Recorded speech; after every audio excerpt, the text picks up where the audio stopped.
Hello students, Miss Slyman here to talk to you about quadratics. So a quadratic function is any function that looks like a parabola. So it has a shape that looks like this or this.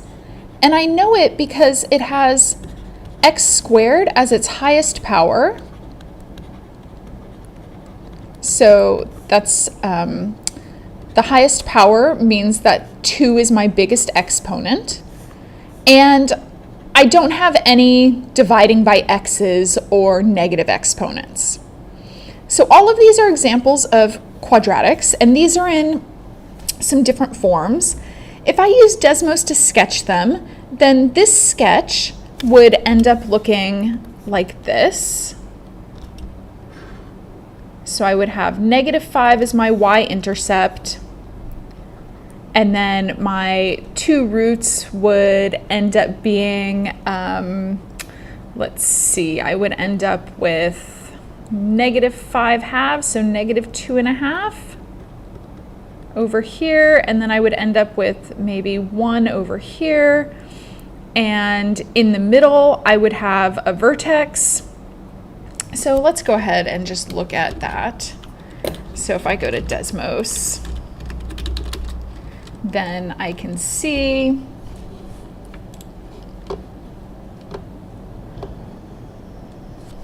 y equals 2x squared plus 3x minus 5.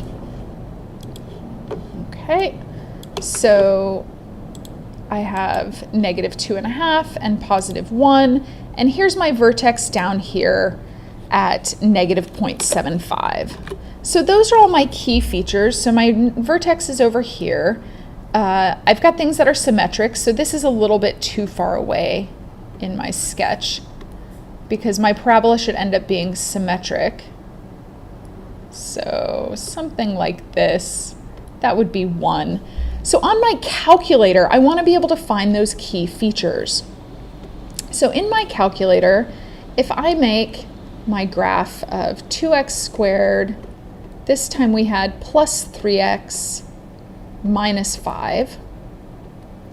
So if I just look at a standard window, so zoom standard,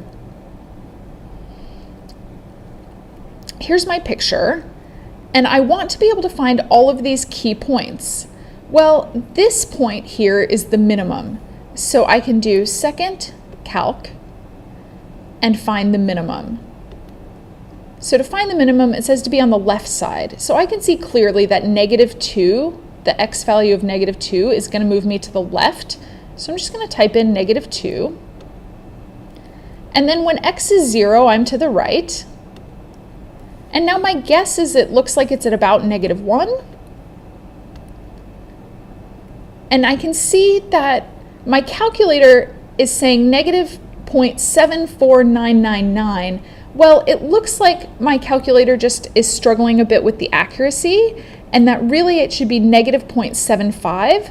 So let's try that. I'm going to calc this time a value and say -0.75. And I do find that's a point exactly on my parabola, and my minimum is -6.25. So let's add this over here. So I can use the min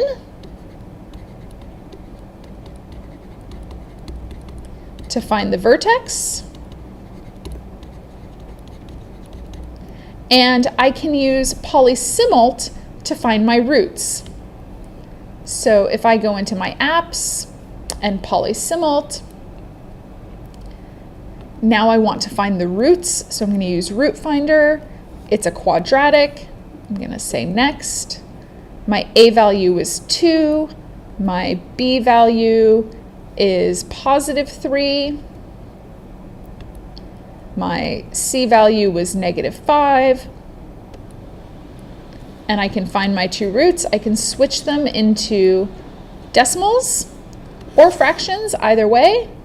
So polysymult tells me my roots.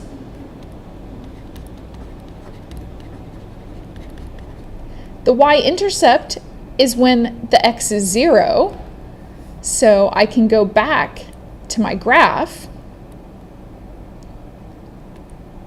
So when x is 0, I can see here that it's 3. I can also find that exactly using my value, and I plug in x equals 0 and get that my y-intercept is -5. I think I said 3 before. It's -5, sorry. So min to find vertex, value, x equals 0, finds the y-intercept. So this is all, in this case, when I have my graph in standard form. So this is standard form. If I had this one, I would need to move that 1 to the other side. So let's look at this graph. So y equals -1/4. And now we've got x minus 3 plus 1. So now if I look at this graph, points down, it's wide. I can clearly see my x-intercepts, so that's nice. So my key features here, I've got an x-intercept of 1, and I've got another one over here at 2, 3, 4, 5. My vertex is here. This time it's a maximum. So let's calculate that. So max, my right bound, let's go with our roots, 1, and then our other root was 5. Oops. Let's try that again. Calc max.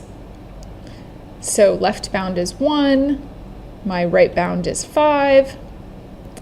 And halfway in between 1 and 5 is 3. So my guess is that it's right at 3. And sure enough, I see it's at 3, 1. 3, 1 is my vertex. My y-intercept, I could do the same thing. I can see that it's -1. I could also use my value. So calc value at x equals 0. Oh, I get -1.25, so I was wrong. It's a good thing we calculated it. Is my y-intercept. These roots here, we could see them, and I think that they're 1 and 5. So to test that, I can calc my value and say that x is 1. And sure enough, I get 0, so that is a root. Again, I could also use my calculator. This time I don't want to use polysimult because it's not expanded, and to expand it is ugly with that -1/4. So instead, I could calc a 0. So let's test this other one. So the left side of that is 4. I would say the right side is at 6. And my guess is it's at 5. And sure enough, that is my other 0. So I can also use zeros to find the roots. So polysimult, or I could use 0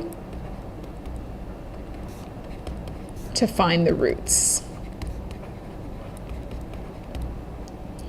Okay, so I'll leave this one to you to look at and to find the key points. Remember to practice using your calculator.